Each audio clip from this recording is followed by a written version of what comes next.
Je propose de passer la parole à Fanny Deschamps maintenant. Donc, je le rappelle pour ceux qui sont arrivés un peu tard. Donc, Fanny Deschamps est responsable éditrice jeunesse chez Versant Sud. La collection Petite Histoire nordique a été financée par le programme européen. Nous fait l'immense plaisir de venir partager son témoignage et incarner un petit peu le caractère un peu sec de ce qu'on vous transmet comme information, puisqu'elle a participé à l'appel, un des appels précédents a été financé, mais évidemment, l'appel était un peu différent, mais je pense qu'il sera encore éligible dans le cadre de l'appel actuel, voilà, bien que les conditions aient changé. Voilà. Fanny, je vous passe la parole.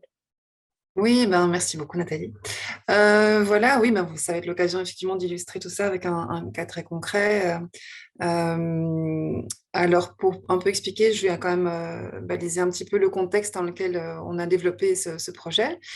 Donc, Versant Sud, c'est une maison d'édition qui a été fondée en 2001 par Elisabeth Jongen. Moi, je l'ai rejointe en 2015 pour qu'on crée ensemble une collection de livres pour enfants. Les premiers albums ont été publiés en 2016. Voilà, donc depuis 2016, on publie des albums illustrés avec la moitié sont des créations, donc vraiment des livres maison avec des auteurs belges ou français, et puis l'autre moitié, ce sont des traductions. Donc on a pris l'habitude dès le départ d'aller un peu regarder dans les catalogues des éditeurs étrangers, la plupart étant des éditeurs européens qu'on découvre soit lors des foires, principalement la foire de Bologne et celle de Francfort, ou même en ligne. Évidemment, la partie en ligne a beaucoup pris le dessus depuis 2020 pour des raisons évidentes. Au fur et à mesure, on s'est rendu compte, on a commencé à publier des albums norvégiens et puis suédois, et on s'est aperçu assez rapidement qu'il y avait quelque chose de super intéressant qui se passait dans les pays nordiques au niveau de la littérature de jeunesse.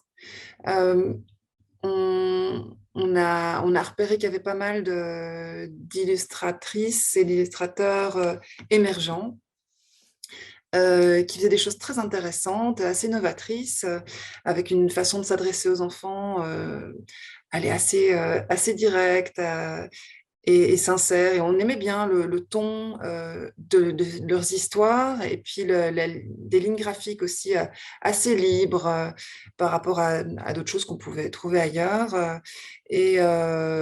Donc, on a commencé à essayer de plus collaborer avec ces pays-là. Et puis, Elisabeth avait découvert l'existence d'Europe créative et on s'est dit que ça pouvait être l'occasion voilà, de déposer un projet pour publier plus de livres de pays nordiques. Et donc, notre projet, ça a été de non seulement publier des livres, mais d'en faire vraiment une collection pour avoir un ensemble cohérent, qui est à la fois cohérent par rapport à notre ligne éditoriale, hein, mais par rapport à vraiment l'ensemble de la collection en tant que telle, et puis les exigences d'Europe créative. Voilà, donc la première étape, ça a été d'aller sélectionner des livres. Euh, donc, il y en a, ceux que vous voyez ici, il y en a trois qui sont suédois, donc André, André, André, qui s'appelait Søren, Søren, Søren, Zuri, le chapeau de jungle, et ceci est un conte. Alors, il y avait deux livres finlandais, Le chat caché, Piano en fuite, et un livre norvégien, Niet. Certains de ces éditeurs, on avait déjà travaillé avec eux. Pour d'autres, c'était une première collaboration. On a travaillé avec deux traductrices. L'une d'elles, Aude Pasquier, on travaille depuis un moment avec elle. L'autre, Joanna Kuningas, pour le finnois. Là, c'était la première fois qu'on traduisait du finnois, donc c'était la première collaboration. Voilà, donc c'était tout ce processus de sélection doit se faire en amont, puisque pour déposer un projet, il faut déjà avoir acheté les droits des livres. Important à noter, ces coûts des achats de droits ne rentrent pas dans les coûts éligibles d'Europe créative. Donc ça, c'est la partie un petit peu, c'est plus le risque que prend l'éditeur. Puis à partir de là, on a construit notre dossier autour de ces livres. L'idée étant effectivement d'inclure non seulement toute la partie traduction et production des livres eux-mêmes, ce qui est évidemment une grosse partie du travail, mais les éditeurs le savent bien qu'une fois que les livres sont faits, il y a encore tout qui reste à faire. Et d'autant que les exigences ici du projet, c'est aussi voilà, de faire tout ce qui est possible de mettre en œuvre pour défendre ces livres. Donc, on a essayé de développer toutes des pratiques de communication et de promotion assez ambitieuses par rapport à la taille de notre maison et à ce qu'on a l'habitude de faire. Et ben, voilà, c'est ce projet qui nous a permis d'aller dans ce sens-là, puisqu'on ne le fait d'habitude. Voilà, donc c'était un peu...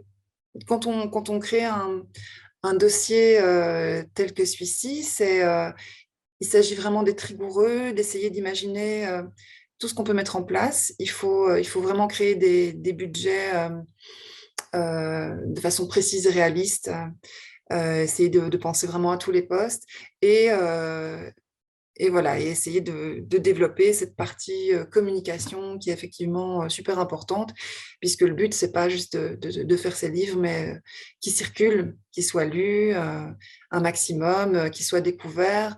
Ici, donc pour le public jeunesse, c'est non seulement les familles qui doivent les découvrir, mais aussi, bien sûr, toute la chaîne du livre, les libraires, les bibliothécaires, tous les médias, donc les professionnels du secteur du livre jeunesse.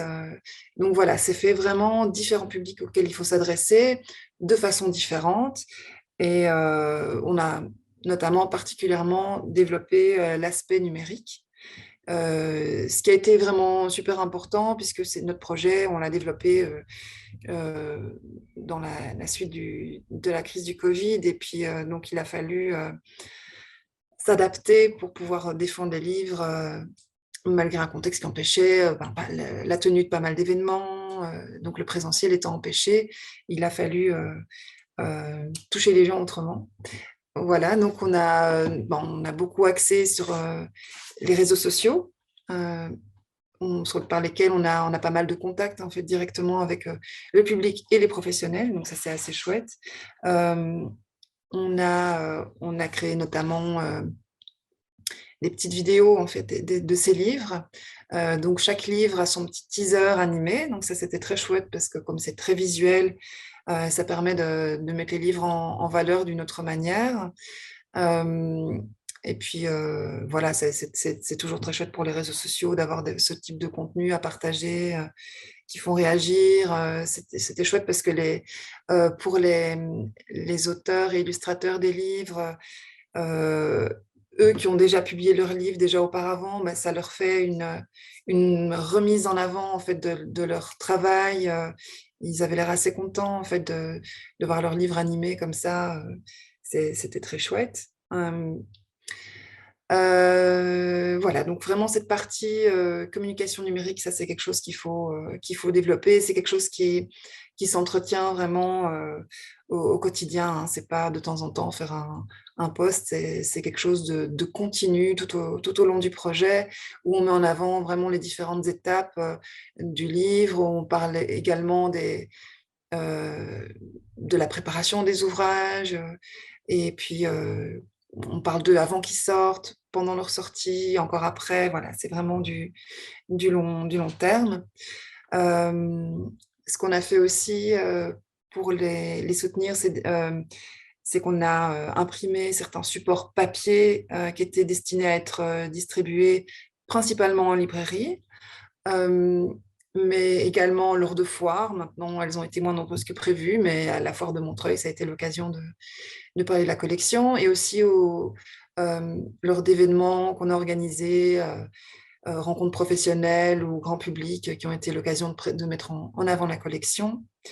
Voilà, donc ces supports papier, concrètement, c'était un petit dépliant que j'ai ici en main qui présente les ouvrages Et qui présente la collection aussi. Ça, on l'a développé au tout début lors de l'apparition des 2 premiers ouvrages.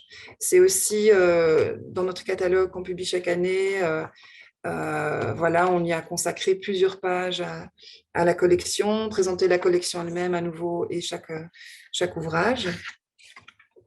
Et puis, chaque livre a eu aussi une affiche qui a été distribuée principalement en librairie. Donc, ça permettait aux libraires soit de mettre le livre en avant, de faire une vitrine, ou même de donner les affiches aux clients, ce qui est toujours chouette de pouvoir donner des petits cadeaux comme ça. Et ça soutient vraiment la valorisation des illustrations, ce qui est vraiment les points forts de ces bouquins. Voilà, on a aussi organisé d'autres choses comme pas mal de rencontres avec des enfants. En fait, il y a eu des animations avec des conteuses qui ont lu les livres, qui ont organisé des petits ateliers avec des enfants, principalement en France, à Paris. Voilà, il y a plein de choses à imaginer. Voilà, peut-être ça, c'est les événements qu'on a pu faire. Il y en a d'autres qui ont malheureusement pas pu donc avoir lieu à cause du contexte, mais je pense qu'il y a plein de choses à imaginer. On peut vraiment encore sortir du cadre et selon le type de publication, de public que vous avez, je crois qu'il y a plein de choses à faire, quoi. Voilà, c'est un petit peu ce que je peux en dire à propos de ce projet qui vient de se terminer là, fin février, mais qu'on continue puisqu'on publie d'autres livres dans le cadre de cette collection. Merci beaucoup, Fanny, pour ce témoignage intéressant. Et on vous propose maintenant de passer aux questions. Et je vois qu'il n'y a pas de demande de questions particulières dans le chat. Juste merci pour le témoignage. Voilà, un petit message pour Fanny. Donc voilà, si vous souhaitez poser des questions, c'est le moment. Allumez tout simplement votre micro. Voilà, n'hésitez pas. C'est l'occasion surtout de poser aussi vos questions à Fanny Deschamps, voilà, à quelqu'un qui est passé par là. Donc, que ce soit vos questions par rapport à comment élaborer le dossier, la charge de travail, la charge par la suite, surtout la dimension communication, effectivement, c'est quelque chose de central dans ce contexte des projets Europe Créative. Peut-être qu'on peut dire tout de même, oui, effectivement, la question des droits qui ne sont pas éligibles. En revanche, on est devenu plus flexible, si je ne me trompe pas. Là, c'était encore sous les anciens appels à traduction littéraire que vous avez déposés, c'est bien ça, Fanny? Ça, c'était encore c'était donc dans l'ancien appel. Donc, parce que si je ne me trompe pas, en fait, maintenant, on n'a plus besoin de soumettre déjà des contrats. On verra par la suite avec les annexes, qu'on s'est mis d'accord pour pouvoir accéder aux droits sans avoir à fournir des contrats. C'est seulement par la suite qu'il faudra fournir des contrats. Une fois que le projet est sélectionné. Donc, il y a peut-être un peu moins ce risque. En revanche, voilà, comme vous l'avez très bien dit, toute cette dimension, que ce soit des ateliers, des rencontres, toute la communication, même la réalisation de vidéos animées, on parle tout de même de budget assez conséquent, quelque chose où on est peut-être, en tant que petite maison d'édition, plus frileux à le faire en dehors d'un projet Europe Créative. Ici, ça devient des coûts éligibles et c'est vraiment une autre dimension qu'on peut donner à la promotion de ses propres activités. Oui, oui, tout à fait. Oui, ça permet vraiment, ça rend possible des choses qui ne seraient pas autrement. Est-ce qu'il y a des questions, quelqu'un qui veut poser des questions de vive voix? Ceux qui n'ont pas de micro ou qui ne veulent pas allumer la caméra ou le micro, vous pouvez aussi le mettre dans le chat et on va découvrir vos questions. Si je peux, m'entends? Oui. Oui. Parfait. J'aimerais juste revenir sur justement tout le volet communication, etc. Parce que si je comprends bien, du coup, vous avez fait, c'est combien, 6 livres pour enfants ou 7? Oui, 6 livres. 6 livres sur l'espace de 3 ans, du coup, à peu près ou... Non, c'était une grosse année, hein, c'était 13 mois. D'accord, ah oui.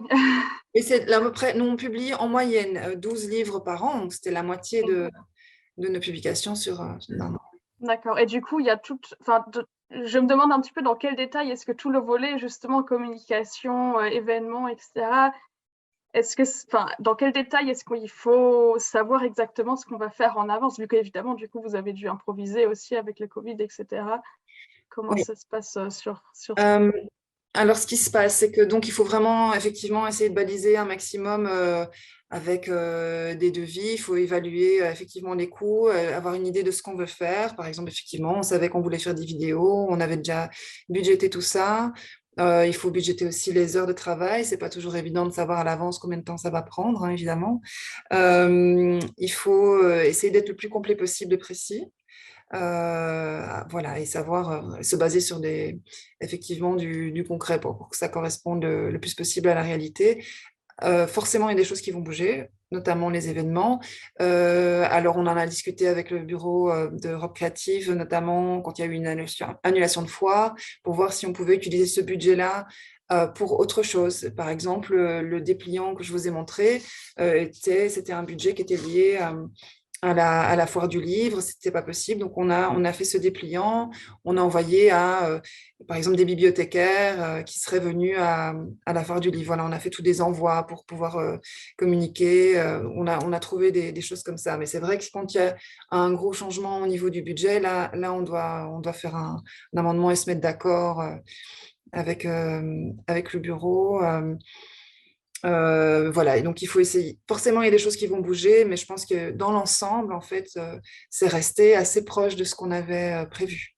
On essaie de s'y coller aussi, quoi, hein. Comme on a ça comme base de travail, ça balise déjà vraiment en amont, en fait, tout ce qu'on va faire. Ça permet déjà de trouver les gens avec qui on veut travailler, avoir une idée des types de budget. Et puis voilà. Après, s'il y a des choses qui bougent, c'est normal, quoi. Merci. Peut-être que je peux rajouter encore qu'avec le nouveau système que je vais présenter voilà, dans quelques minutes, en fait, maintenant, on travaille sur base de délivrables. Donc, on dit ce qu'on va livrer et on va identifier à cela des forfaits qui sont mis en place. Donc, on ne va plus vérifier par la suite effectivement en détail par rapport au budget si c'était au cent près.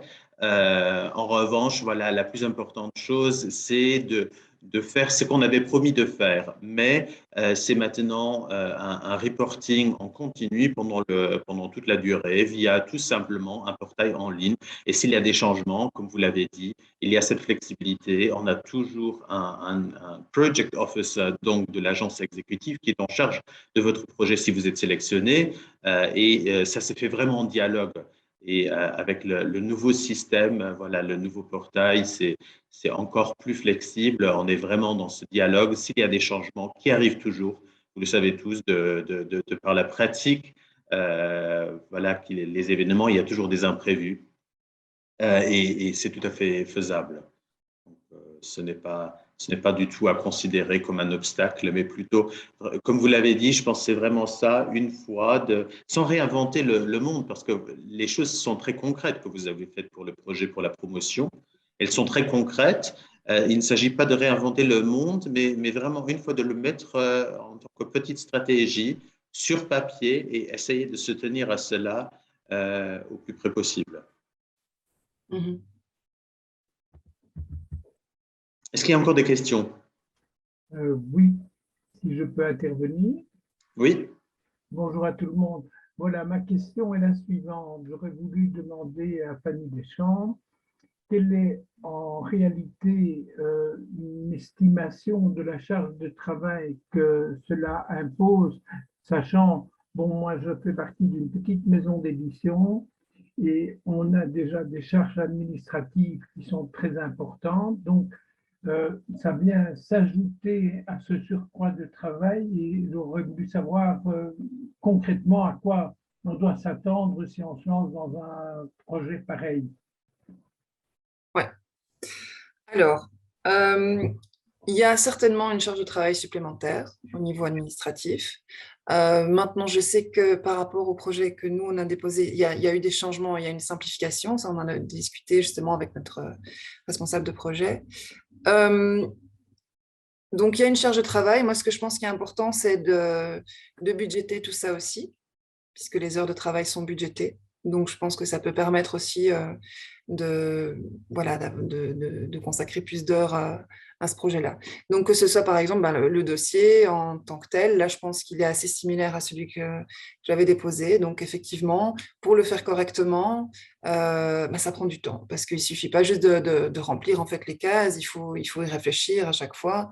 C'est un travail budgétaire assez rigoureux, un travail de rédaction. Et c'est évidemment toute la réflexion qu'il y a en amont, parce qu'il ne suffit pas juste de rédiger, il faut que le contenu soit cohérent. Donc oui, clairement, c'est du travail en plus. Moi, je pense que ça vaut le coup dans le cadre du projet qu'on a fait. On est content de l'avoir fait. Mais c'est sûr que c'était quand même du boulot. Et voilà. D'autant que nous, on était dans une procédure un peu moins simple que celle qui vient. C'est évident que votre initiative pour faire la promotion d'œuvres littéraires pour enfants est un super projet. Et je pense à certains livres qui seraient intéressants de traduire parce qu'effectivement, comme vous l'avez souligné, dans d'autres cultures, il y a des valeurs qui nous seraient certainement bonnes à prendre aussi. Donc, votre projet, chapeau. Ah, merci. Mais c'est parfois la frayeur de la charge administrative pour faire les choses correctement qui peut un peu nous freiner peut-être là-dedans. Oui, ça je comprends. Oui, mais c'est ça, il faut aussi réfléchir en amont, voir à partir de différentes choses qu'on veut mettre sur pied, en fait, et des livrables qu'on va faire, essayer d'estimer combien de temps ça va prendre, et puis se lancer en fonction de ça, et en sachant que s'il y a une aide, ça permet aussi de budgéter des heures de travail, quoi. Et c'est vrai, si j'ai bien entendu les conseils de Madame Marchal, il y a quand même une simplification actuelle dans l'élaboration des dossiers, donc ce sont des éléments qu'on peut prendre en compte, évidemment. Oui, absolument. Voilà, je vous remercie. Il n'y a pas de quoi. Merci pour la question. Merci surtout, Fanny, pour cette précision. Les heures de travail sont éligibles. C'est quelque chose où peut-être dans le secteur de l'édition et de la traduction, on a moins l'habitude avec d'autres subsides, de voir tous les efforts jusqu'au produit final et jusqu'à ce que ça atterrisse au stade de la lecture. Auprès du public final, de voir toutes ces heures prises en compte. D'autres questions? Voilà, s'il n'y a pas d'autres questions, je dirais un très grand merci à Fanny Deschamps pour ce partage d'expérience.